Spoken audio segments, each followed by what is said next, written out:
Good morning all.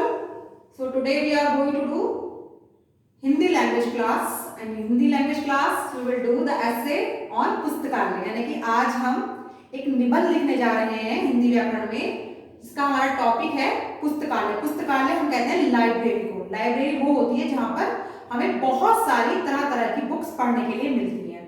वहाँ पर हमारी सब्जेक्ट यानी कि हमारे अलग अलग सब्जेक्ट से रिलेटेड भी बुक्स होती हैं और हमारे एंटरटेनमेंट से रिलेटेड भी बुक्स होती हैं।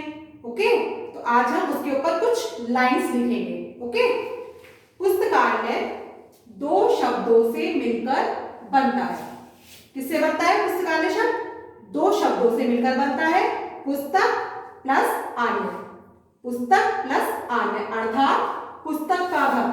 किसे कहते हैं पुस्तकालय? पुस्तक के घर को कहते हैं यानी कि लाइब्रेरी को कहते हैं।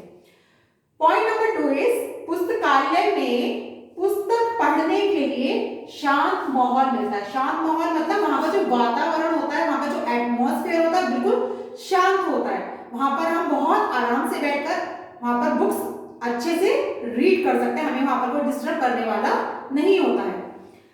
पॉइंट नंबर 3 इज यहाँ पर हमें ज्ञान प्राप्त करने के लिए ज्यादा पैसों की आवश्यकता नहीं होती। स्टूडेंट्स, पुस्तकालय में क्या होता है, हमारा एक कार्ड बना हुआ होता है, उस कार्ड से हम क्या कर सकते हैं, वहां पर कभी भी जाकर हम अपने नॉलेज से रिलेटेड कोई भी बुक्स लेकर वहां बैठकर आराम से रीड कर सकते हैं।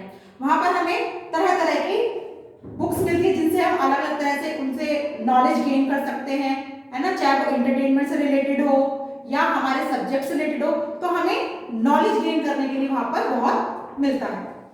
नेक्स्ट पॉइंट इज यहाँ पर हमें हर भाषा की किताबें पढ़ने को मिलती हैं। लाइब्रेरी में क्या होता है कि वहाँ हर तरह की किताबें होती है, हर भाषा से रिलेटेड किताबें होती है जहां पर हमें वहां पढ़ने को मिलती है। तो अब हम इसके बाद लिखेंगे, यहाँ पर हमने 4 पॉइंट्स लिखे हैं। अब मैं यहाँ पर पॉइंट नंबर 5 और 6 लिखूंगी। इतने आप ये सब अपनी नोटबुक में राइट डाउन करिए। ओके स्टूडेंट्स, नेक्स्ट पॉइंट देखेंगे, पॉइंट नंबर 5। किसी भी देश का नागरिक यहाँ आकर किताबें पढ़ सकता है। यानी कि किसी भी कंट्री से, किसी भी देश से कोई भी व्यक्ति, नागरिक मीन्स कोई भी व्यक्ति आकर यहाँ लाइब्रेरी में बैठकर वो किताबें रीड कर सकता है, वो किताबों को पढ़ सकता है। पॉइंट नंबर 6 इज किताबें हमें एक दूसरे देशों की संस्कृतियों और सामाजिक जीवन से भी जोड़ती है। जब हम क्या करते हैं, अलग अलग देशों की किताबें पढ़ते हैं, क्योंकि लाइब्रेरी में तो हर धर्म, हर देश, हर विषय से रिलेटेड बुक्स होती है। जो हम एक दूसरे के देश की हम बुक्स पढ़ते हैं तो वहां पे हमें किताबों को पढ़कर पता चलता है वहां के कल्चर के बारे में, वहां की संस्कृति के बारे में, जो हमें वहां के सामाजिक जीवन से भी क्या करता है, जोड़ता है। तो हम क्या करते हैं वहां बैठ के, जब हम बुक्स पढ़ते हैं, जब अलग अलग विषयों को पढ़ते हैं वहां पर, तो हम क्या जानते हैं, वहां पर उनकी संस्कृति के बारे में जानते हैं, उनके सामाजिक जीवन के बारे में जानते हैं, जो कि हमें वो एक दूसरे से आपस में जोड़कर रखती है।